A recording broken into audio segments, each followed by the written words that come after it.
Hello, welcome to Live Parkinson's, Live an Exceptional Life. I'm your host, Chris Kustenbader, and I've been living an exceptional life with Parkinson's for the past 15 years. The mission of this podcast is to help as many people as possible living with Parkinson's to lead a great quality of life.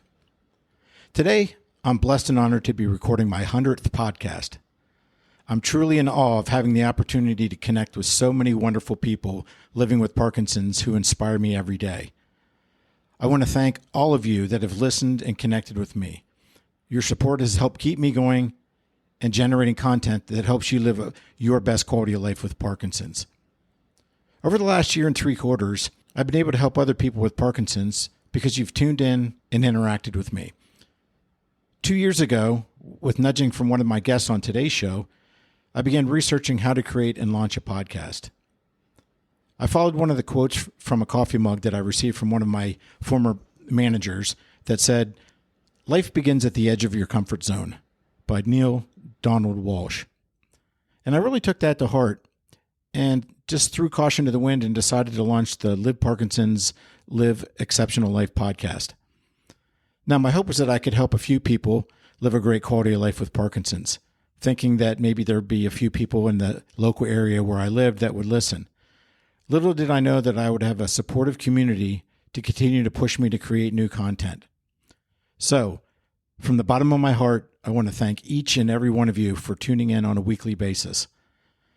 Now, my commitment to you is to strive to continue producing content that helps you live your best life with Parkinson's. Now, I understand the daily struggles and challenges that we all face living with Parkinson's on a daily basis. But when we all stick together, share success stories, and then just bond with others that are going through similar challenges, together we're unstoppable if we stick together. Now, I want to switch gears and talk about today's 100th episode and why I chose to have 2 special friends on, because not only have they been a tremendous help on my Parkinson's journey, but their expertise and experience is something that we can learn from so that we can live our best life with Parkinson's. So hopefully after today's episode, you'll have some information that's actionable and you can use that to improve your life. Now, I've always believed in divine intervention, and sometimes people come into our lives when we need them most to teach us, to guide us, and to have a positive impact on our lives. I've been fortunate to have 2 people come into my life who I consider dear friends and mentors. Now, I know we often think of mentors as people who are significantly older than we are with more life experiences. But a lot of times when we have that mindset, we can limit ourselves to the impact people younger than we are can have on our lives. So you see, it's not the age of the person that defines a good mentor, but it's the personal connection and the learning that you get from your mentor. So today I want to introduce you to 2 wonderful people who are my mentors and friends, and have not only helped me to live my best life with Parkinson's, but have also touched the lives of others struggling with the daily challenges of Parkinson's and enabled them to live their best lives. So let me introduce you to Susannah Gillespie and Megan Anderson. Susannah is the Vice President of Membership and Recreation at the Jewish Federation of Greater Harrisburg. She has a master's degree and is currently a doctoral candidate, with her research being conducted on female caregivers and the overall effect on their mental and physical wellness in people living with Parkinson's. Now, she's a certified fitness trainer and co-developer of the Momentum and Punch programs for people living with Parkinson's, and she's been married to her husband, Robert, for 22 years and has 2 children, Ethan and Charlotte. Megan is the Fitness and Wellness Director at the Jewish Federation of Greater Harrisburg, and she's a graduate of Albright College and is a certified fitness trainer and co-developer of the Punch program for Parkinson's, and she leads on the intakes of new people to the program.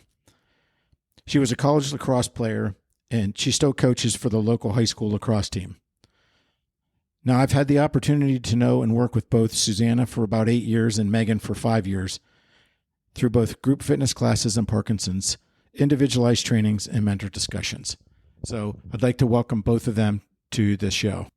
All right, I wanted to lead it off by asking you, what initially sparked your interest in working specifically with people who have Parkinson's? So I started working with people with Parkinson's back when I worked with the Momentum program. I was just a new personal trainer trying to get experience with all populations. And Susannah was one of the people that persuaded me to start teaching a group fitness class, and it was specifically with this group. I had no idea what I was doing. I literally learned everything from Susannah, Jen, Shannon, and the other instructors there to help me engage a class with this disease. And after that, I kind of fell in love with the program and the people. I was personal training at the time, and I had gotten my degree in biology. And then when the opportunity came up where we wrote a grant to develop the Momentum program, Pennsylvania is one of the leading states with individuals diagnosed with Parkinson's disease due to chemical and agricultural runoff. So it was a great opportunity to learn more about the condition. So that was really how I first got involved in it. And then working with that knowledge and being able to personal train individuals and then develop the actual classes. It was a great experience to be able to look at it from an individual and group mentality, and then also to be able to help new instructors and new trainers come up through the program as well. That's really how I learned about it and fell in love with it. That's great. Thanks for sharing. So, how has your understanding of Parkinson's and movement evolved over your years of experience? I think for me, at first, we were really looking at it from just the symptoms, the motor symptoms and the cognitive symptoms. And then as we got deeper into learning about the individuals themselves, we realized the 360-degree effects of what Parkinson's meant with medication management, at-home life, and long-term care, and how this really affected them on a day-to-day basis with their care partners, their families, transportation issues, and all of the things that really went into what having Parkinson's meant and what that really meant for us as program developers and how we could best serve them. Yeah, at first, understanding the basics and just the overlying blanket of symptoms of Parkinson's disease, I was able to start training my class the way that I thought was just the blanket statement of everything. And then with, unfortunately, the progression of the disease, some people have symptoms that are more severe, so I have to adjust the class or my one-on-one training. So my understanding of Parkinson's has grown because I realize it's not just XYZ symptoms. They can become XYZ plus a few more things that you haven't seen before, and you have to adjust that way. So every day could be different for each class and each individual. Great. Now, do you have a client, or can you think of a moment over your years working with Parkinson's patients where you said to yourself, geez, this is my calling. This is really what I want to do is work with people with Parkinson's? Well, I think for sure, Chris, you is one of them for me. And then we've had a couple others definitely in the Momentum program that have touched us.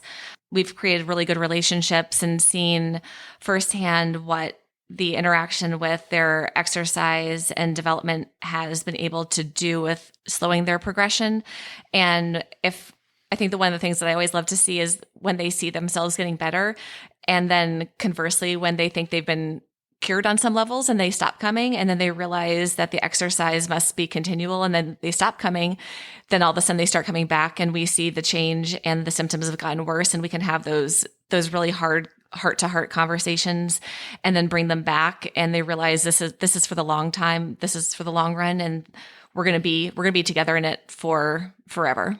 Yeah, there's a bunch of people I can think of, but one individual that really stuck with me was Dr. J, who was a cardiologist, and he came into the program just very down on himself, and him moving and just being able to say, I can complete an hour class was just a big thing for him. And then he started the one-on-one training, and we were working on functional movements, just being able to get out of the car smoothly, getting up and down the stairs. When he did those one-on-one trainings, he was able to say confidently that he was able to do these things better versus those who just don't take advantage of the one-on-one training. So individuals like that and seeing them just improve physically after those sessions was a big impact on me. Great, thanks. Well, as you can see, they both have a lot of experience dealing with Parkinson's patients. And I've been fortunate to participate in two different programs. One was Momentum, and now they moved to Harrisburg and they started a program called Punch. Can you tell us a little bit about the Punch program and how you, and we'll talk maybe in a minute about enrollment, but how does the Punch program help people with Parkinson's? So Punch is a little bit different in where we've really combined a number of different formats. When we arrived, they were just using Rocksteady Boxing as a format twice a week, which is great. Rocksteady Boxing is a wonderful class. We came in and added in power moves, flexibility training, yoga, athletic movements. We've since added in pedaling for Parkinson's, which is a class that Chris and Brandon teach. We've also, through a grant, been able to offer Move Away PD, which is creative movement and live music with a classically trained pianist. We've also been adding in art with our artists in residence. We're looking to add in even more with stretching classes. So again, being able to really attack Parkinson's from the total body and mind, being able to offer red light therapy now, the assisted stretching, obviously personal training, and being able to completely reimagine all of the things that we know everybody needs and being able to offer it to our participants and give them the absolute best outcomes we possibly can. So I'm personally involved with the Punch program as an instructor for pedaling for Parkinson's, but also as I don't want to say patient, but an enrollee, I guess I should say. And it has benefited me. I've done several classes and it's helped me with my balance, my gait, and a bunch of other things. But how do you incorporate balance, strength, flexibility, cognitive training into your sessions, but still make it fun so that people actually want to come? So I'm able to balance all those things by just gauging what the class is physically feeling and emotionally feeling, because I always ask them on a scale of 1 to 10 how they're feeling that day. Because there's going to be some people who are feeling like a 10, they can tackle every exercise we're going to do. Then we have some individuals who feel like a 2. So I always try to keep myself upbeat and encourage everyone to encourage each other. The participants are really good at keeping each other motivated in class, and we're all like sticking together, making sure we're okay. I'm always playing fun music. We're either singing or dancing. I make the stations work on different aspects. So a station is balance or flexibility, hand-eye coordination, some cognitive pieces. I do a lot of numbers with the class. We'll do some math, and there's some times where even Susannah does this. We'll spell out words when we're doing power moves, and that just gets your brain thinking and your muscles moving. So that mind-body connection as well. One of the most important pieces that I try to throw out to everybody in class is the strength piece, because you need the muscle mass to help with the proprioception of movement.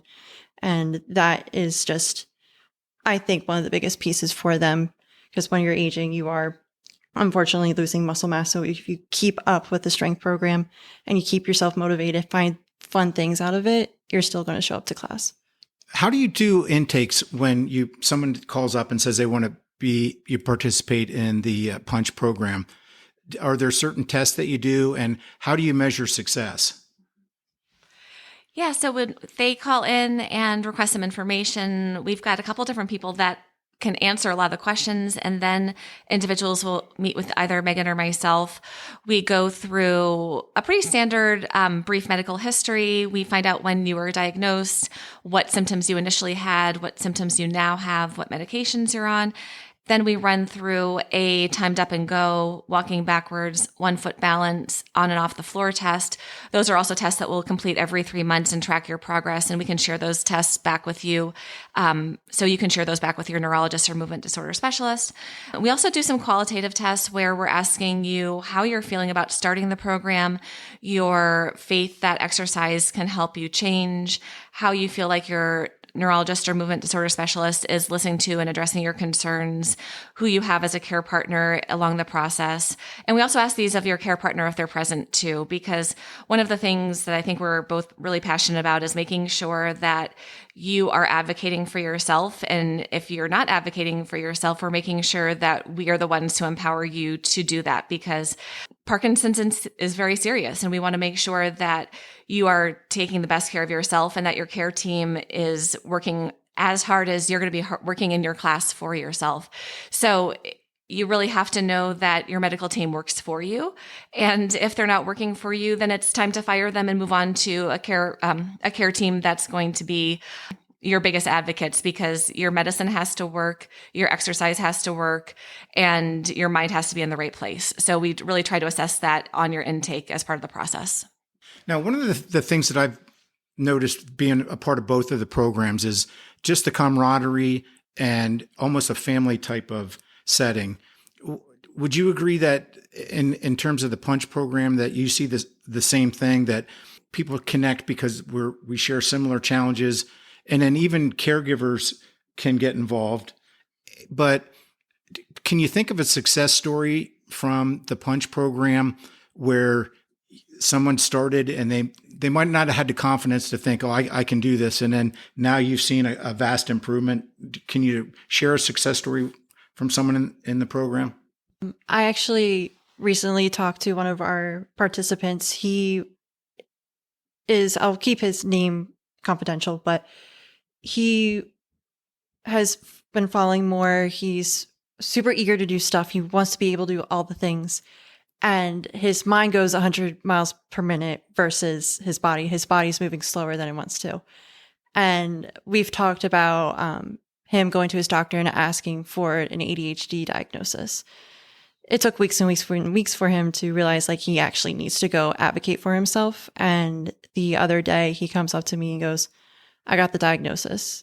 I'm taking the medication. My mind's moving slower, but my body's moving more intentionally, because he would move again, like he would move so quick and his mind's quicker, where he'll have this tendency to tumble and take falls. But he's one to always get back up and try again. He's never down on himself. Like, he's funny when he falls because he's like, I'm fine. But it's one of those things where if you know your mind's going faster than your body, you got to be intentional with your movement. And the whole mind-body connection thing plays a big part, especially with the Parkinson's disease, because you need to be able to control your movements, taking deep breaths, stuff like that. But having this diagnosis for him to help him improve, just slow him down and having more intentional movements is huge.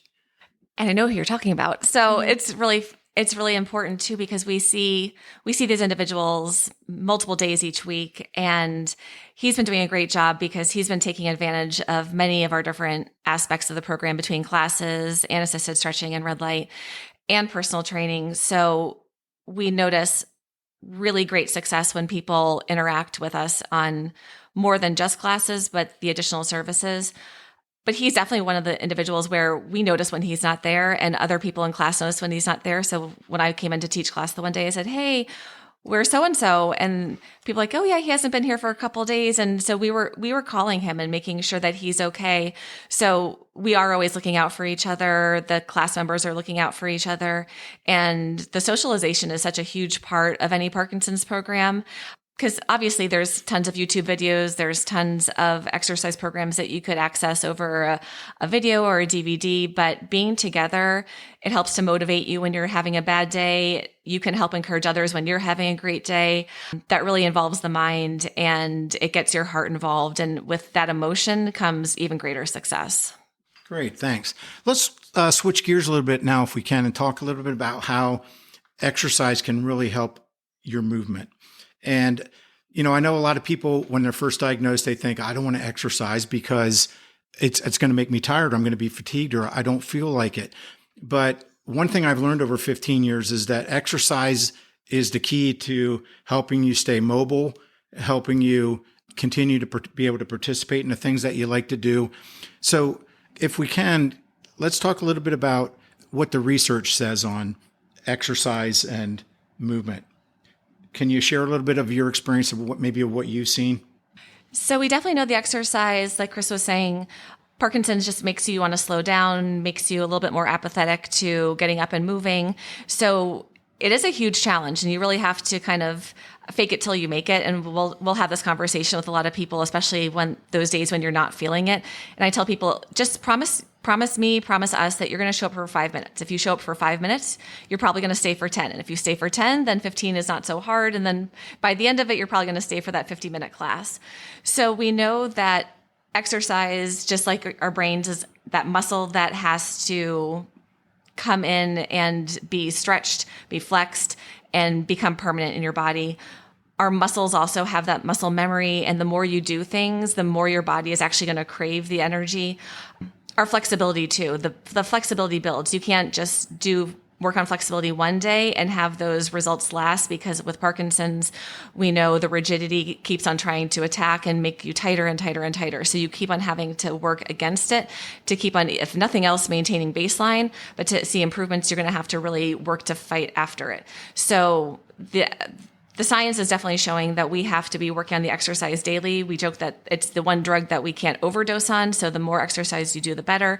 And we know we really have to diversify the exercise. So it's not just one kind of exercise. We have to be doing balance exercise, things like Tai Chi, yoga. We need to be doing big athletic explosive movements. We need to be doing things that make our movements bigger. We need to be doing athletic drills. We need to be doing endurance work, strength work. You can't just do one. You have to do a little potpourri of everything and varying it throughout the day. And that actually works well because there are some days that you're going to feel good and you're going to have a lot of energy. So you capitalize on that and do the harder things. And on the days when you're not feeling as great, you can slow down and work on the less intense things like the Tai Chi and the dance and the balance work. And eventually, hopefully, it all evens out. Yeah, so there was a research study done recently that plyometrics is huge for those with Parkinson's disease. So when I say plyometrics, it's like jumping and single leg work and that explosiveness piece, because it's working on that balance. It makes it fun because you're not thinking like, oh, I'm doing this for balance reasons and whatnot. You're doing athletic movements that make you feel like good afterwards. Like if you're able to jump on your foot, on your left foot, like one time, do 2 times, then 3 times, your confidence goes up. And then you're coming to the next class saying, okay, what can I do today? Am I able to do 5 jumps today? Am I able to do a ski jump for 10 repetitions? Those endorphins that are going through your brain after exercise is what's going to keep you coming back and making yourself better. So, the research is showing so much how exercise really does improve the Parkinson's symptoms. I know when a lot of people are diagnosed that they think, I don't like going to a gym. I'm intimidated when I go to a gym. So how do you overcome that inertia to get people to say, I can do this. I can come to the fitness center and I can work out with other people and not feel embarrassed? Because I know a lot of us living with Parkinson's, if you're having a tremor or your balance is off, a lot of times people don't want to go out in public because they're self-conscious. So, and especially then to a gym, because people, when you say, oh, let's go to the gym or the fitness center, they're thinking of these people lifting these big heavy weights and they're thinking, I can't do that. So do you have suggestions on how to get people to become engaged in these programs? I think one of the great things is just like when you want to go out to eat, you kind of think, what do I want to eat today? And if you want to eat Chinese food, you go to a Chinese food, you don't go to a Mexican restaurant. And just like Chris is saying, you need to find the fitness center that's going to support your needs. And there are definitely certain gyms that are catering more towards a very heavy duty weightlifting crowd. There are gyms that are more catering towards just like a Pilates crowd. So you want to find a gym that's going to be catering and have specific programming to a Parkinson's crew. So I'd say definitely Google things, look for reviews, reach out, talk to your neurologist. A lot of them, and we've done a lot of effort to reach out to neurologists to make sure that they know what we're offering. Being able to find and talk to people that have some already good knowledge of what facilities have a good program is going to be key. And then if you have other people, maybe in a support group or maybe through the practices that you're going to that you can talk to in advance to say, hey, is this a good place? Will I feel at home here? I think that really helps to speak to that as well. Go on a tour, find out, seek it out. One thing that when the Jewish Federation, where we are now, it's the Simon's Family Fitness Center is what the actual gym is called.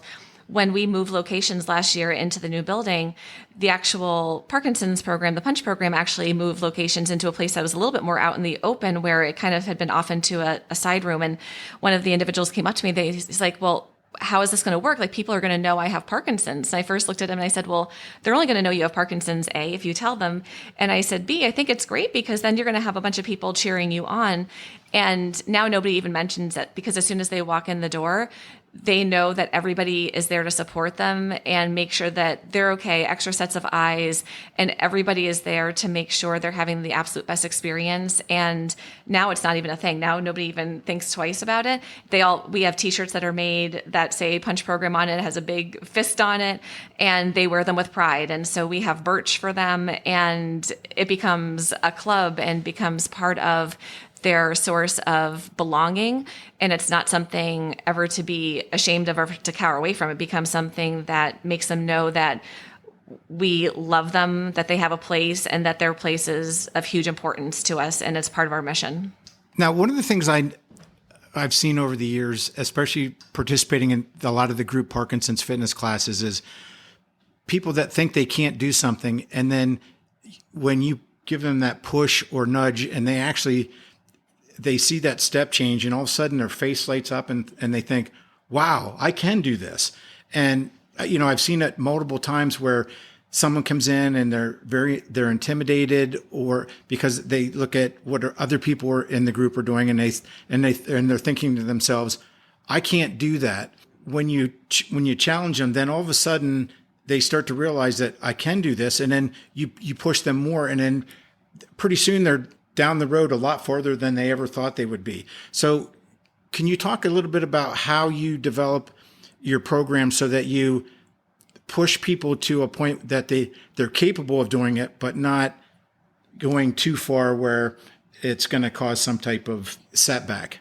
Yeah, one of the things I do in class is if we're doing multiple sets of an exercise, I will tell them to start off how they feel comfortable with. If the squat is only knees at 90 degrees, it's knees at 90 degrees. The last set, if they're feeling really good, they're warmed up, I'm like, push yourself a little bit. Try to sit down a little lower. Try to jump a little further. It's all based on your comfortability, but I'm always going to be standing there looking at you saying, I know you can do more, let's do it. I'm going to be right there next to you and making sure you're okay. And once they're able to do, let's say, squat down a little lower or take a lunge a little bit bigger, they feel confident in themselves. And then the next class they come in and they're doing that big step right away. It's just having that support system of everybody, and having us as instructors being there to motivate and push them. They find themselves progressing in the exercise versus regressing. One of the things that I've learned from both of you is incorporating multiple types of exercises into one exercise. So doing cognitive, balance, strength, and it might all be incorporated into one exercise. So if you had 3 exercises, or could you give us 3 exercises that you might be able to incorporate a strength, a balance, and a cognitive exercise, so that people that aren't fortunate enough to have a program in their area might be able to do at home after they get approval from their doctor? One of my classic ones that I love, and you can kind of titrate this one to your ability. If you're sitting on a chair, and if you were to have a pillow at home, you could put one pillow under one foot and your other foot's on the floor. And you can do your squat sit to stand that way. So one foot on the pillow, one foot on the floor, stand up. When your foot is on the pillow, you have a little bit more of a balance challenge because your foot is interacting with the pillow a much different way than your foot is interacting with the floor. So already your foot is a little bit different. You've got the balance challenge.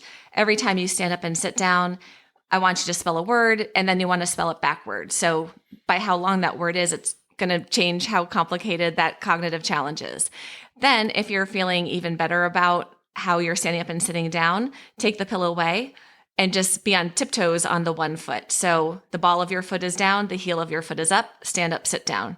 If that still feels good, when you stand up, lift your knee up and balance on one foot, put the foot down, sit down, and keep on doing that either with saying words forwards and backwards, or counting forwards and backwards, skip counting by fractions. Counting by fractions is probably one of our most hated activities in class, but also then probably one of the ones that we all need to work on the most because it is so tricky. And if it's tricky, that means it's working our brain and a lot of different neurons are firing. One of the drills I do in class, I have these colored dots. They're like rubber dots that stick to the floor. At home, you can take different colored painter's tape and just tape them around in a circle. So there's I have a red dot, blue dot, orange dot, green dot, like the rainbow.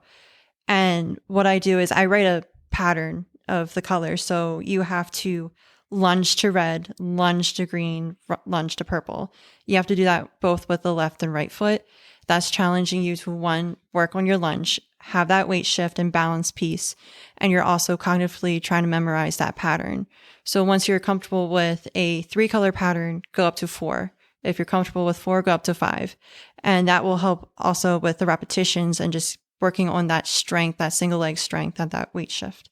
Just as a personal example, one of the ones that always sticks in my head is I was training with Susannah, and she had me stand on a Bosu ball and hold a kettlebell. And then I had to say the states in alphabetical order, and went through that one. And I thought, oh, I'm done with that. And then she said, okay, well, now let's do all the state capitals in alphabetical order. So I think she was trying to kill me that day, but no, just seriously. But it really did. It was a challenge, but I couldn't even do that one. I was impressed that you could. So I felt so much. I mean, it was like, wow, I could actually do that. So a lot of times we think that we can't do something, but when someone's there to push you, you'd be surprised at the things that you can achieve. And that's one of the reasons that I highly suggest if you can get into group fitness classes, whether it's a Parkinson's class or not, you're going to see great improvement, and they can always modify things to make it so that you can participate. So don't ever feel like you can't participate in any type of class. Tell the instructor that you need some modifications, and they're always happy to help you out. So that was one of the ones that really stuck in my mind over the last couple of years. And then the other one was Megan had us walking on, there's these plastic rocks, and we would have to walk on and then skip to different colors and say different, and maybe come up with a fruit or something at the same time. So it's definitely great to incorporate a lot of different exercises into one type of activity. But again, you always want to make sure that you get clearance from your doctor first and let them know what type of exercise program that you're participating in. All right, so let's change course again. And I want to talk a little bit about mentorship. And I mentioned at the beginning that a lot of times we think that, oh, well, a mentor has to be someone has more life experience or is older than you.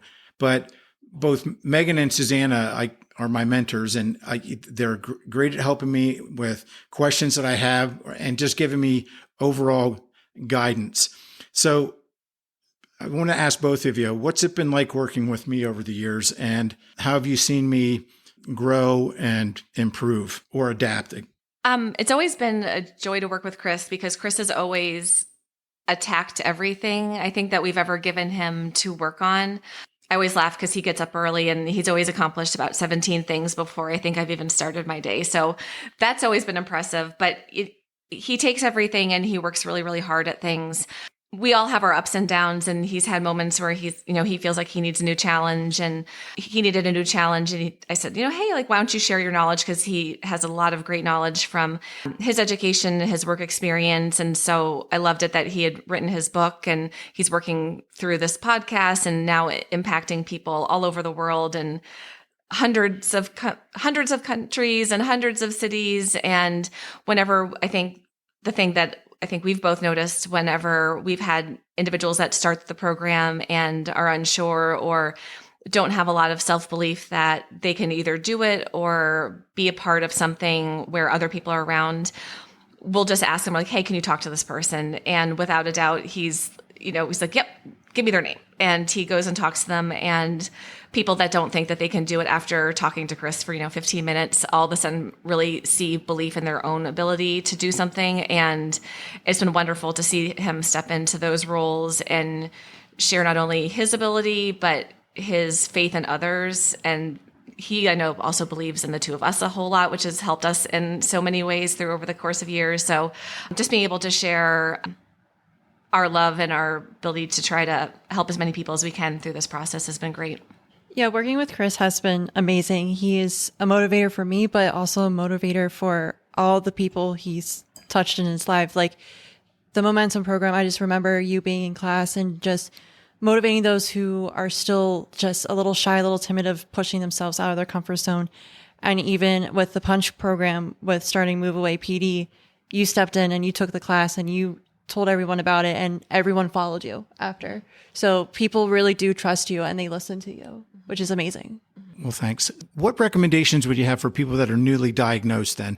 I mean, because it's a shocking thing when your doctor tells you, oh, you have Parkinson's disease, and you're thinking, oh, great, what do I do next? Where do I go? So what type of recommendations would you have for people that are newly diagnosed?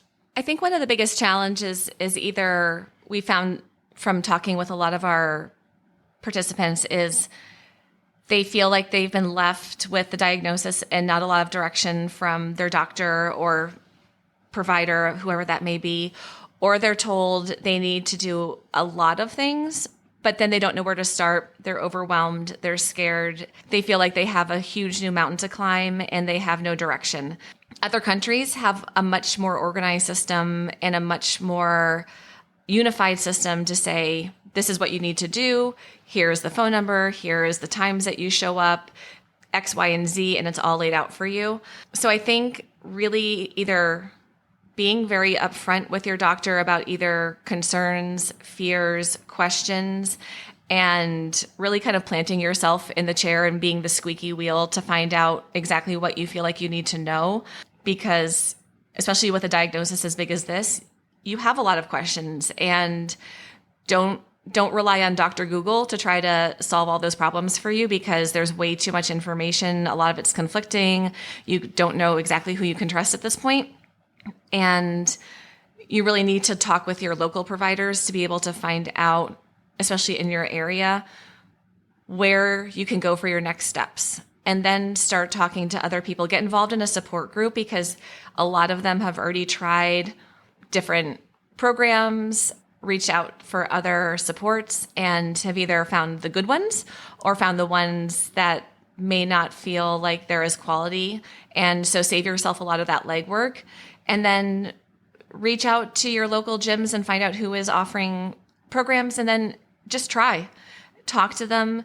Within a few minutes of asking some questions, you'll find out, A, who has a lot of knowledge on the subjects, who's really invested in it. People, I think, come away from us and they tell us that they're like, wow, you guys really, really care. You guys have really developed a really comprehensive program, and you're really doing this for us. One thing that I'm incredibly, incredibly proud of is the fact that you don't have to pay extra to be part of our program. It's all included in membership. We know your medications are incredibly expensive. We know your doctor's copays are incredibly expensive. And the biggest barrier to entry for you should not be a gym membership or program participation fees. We want you to be here, and we want you to be here as frequently as possible. So we want this to be an easy yes for you. And for us to be able to have support groups, art programs, music, 6-day-a-week fitness, and all the other holistic opportunities for you right in one place should make it an easy yes. And we have the scientific and the physical fitness and all of that knowledge in one place. And if we could replicate this across the country, that would be my dream, to be able to have that be easy for everybody who gets that diagnosis. What role would you say community plays in the whole process in terms of a person's been diagnosed with Parkinson's? How important is it for them to stay engaged and join groups like the Punch program? But if they don't happen to have one in their area, do you have suggestions for people based on your experience working but with both of these groups that they can join to stay engaged?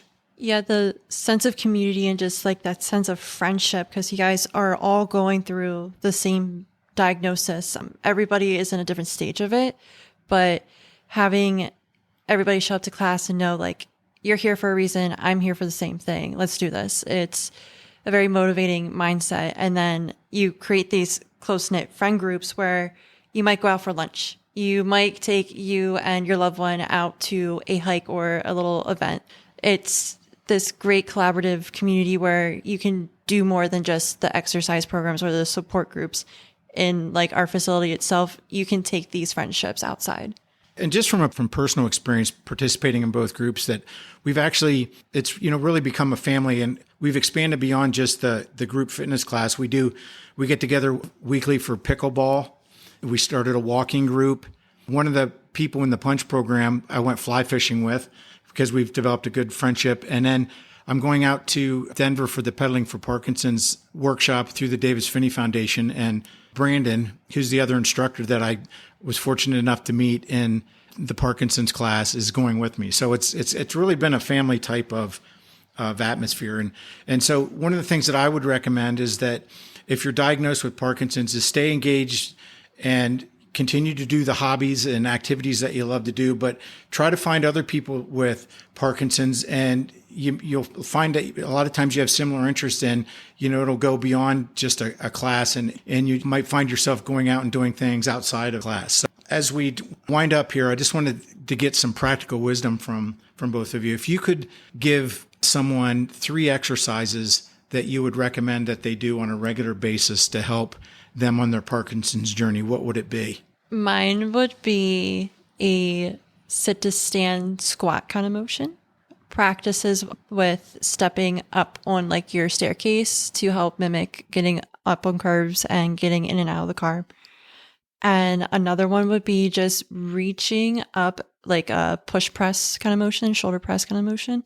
That will help you continue being able to reach up something for like a glass in your cabinet or putting away dishes, stuff like that. All right. I love Meg's, and I'm not going to steal hers. So I'm going to go a completely opposite direction. And I'm going to say an everyday practice of gratitude to focus on all of the good things that are still going on in life. Every day, work on your flexibility because, again, Parkinson's is trying to steal it. So you have to work on it. And if you have a care partner in your life, take at least a 1-day vacation from your Parkinson's with that care partner every single week, and just don't even talk about it, and just be a couple again, go on a date, do things, and just don't even talk about Parkinson's. All right. So we've talked about people with Parkinson's. I think sometimes I don't want to say neglect, but a lot of times in the shadow is the caregiver. So what advice would you have for families, family members, and caregivers in terms of helping someone on their Parkinson's journey, but then also being able to take care of their own personal needs? So I just completed my interviews for my research candidates, and it's been a very interesting process to learn from a lot of wonderful women across the country what their expectations are, what their needs are. And I think one of the biggest things is if you're a family member and maybe not necessarily a care partner, don't wait for somebody to ask for help. Just say, give me a list of things that you need.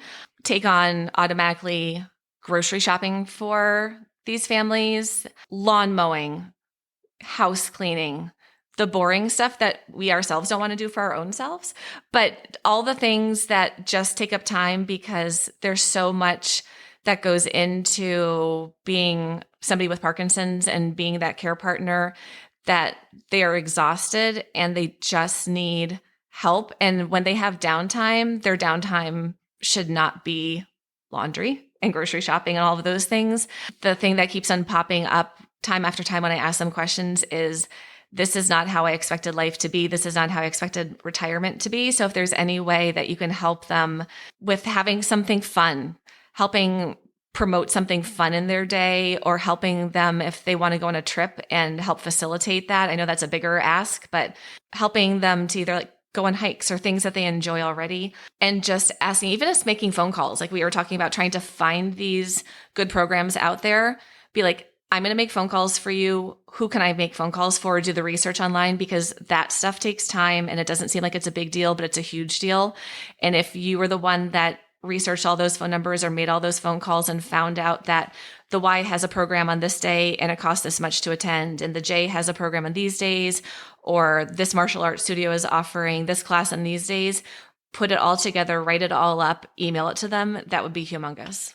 All right, as we wrap up, I have one more question for you, and that is, if you dig deep into the recesses of your brains working with Parkinson's patients, and families, what's one piece of advice that you would think is most important that people could walk away with and use as an action step if they've been diagnosed with Parkinson's, whether it's for the patient or the family or both? Keep a symptom tracker. Chris has a great one on his website, livesparkinsons.com. Do it every single day, whether you think it's helpful or not, because even the good days are good to track because then we know it's working. I think that's one of the biggest things. show up for yourself every day, show up for your family every day, making sure that you trust the process. So if you have industry experts like Megan and myself telling you need to do this, do this. We're not telling you it because we're trying to convince you to do something that we don't think is helpful. We do it because we have worked with hundreds of people and we know what the outcomes are going to be if you do it. And again, sometimes you have to fake it till you make it. And if you're feeling crappy someday, you still show up. And even if you give 10% of your best effort, it's still going to be better than if you didn't show up, because the act of showing up and continuing that routine is the single most important thing you can do to keep yourself going. Because once you stop, it's so much harder to get back on and start up again. Yeah, continue doing what you love. Keep pushing yourself, whether it's joining a new exercise group or finding a new support group, because you living inside your own head, and as soon as you start having those negative thoughts, it's really hard to get out of. So continue doing what you love, continue finding those support groups, exercise. Those endorphins are so good for you. Well, I want to thank Susannah and Megan for being on the podcast today. And to build on what they said, I highly recommend that you find a mentor if you can, because they push you, they challenge you, and they get the best out of you. And they've both been wonderful in helping me on my Parkinson's journey. And I'm very fortunate and very grateful. So thanks again for listening. And before we leave, if you go to visit liveparkinsons.com and subscribe to the free monthly newsletter, there's a lot of information in there that you can use on a daily basis, and actionable information as well, including upcoming webinars from some of the big foundations. And then I want to thank you again for supporting the podcast. And this being the 100th podcast, it just amazes me. But thank you for listening. And as always, stay healthy, stay strong, keep a positive attitude, and live your best life with Parkinson's. Thanks again.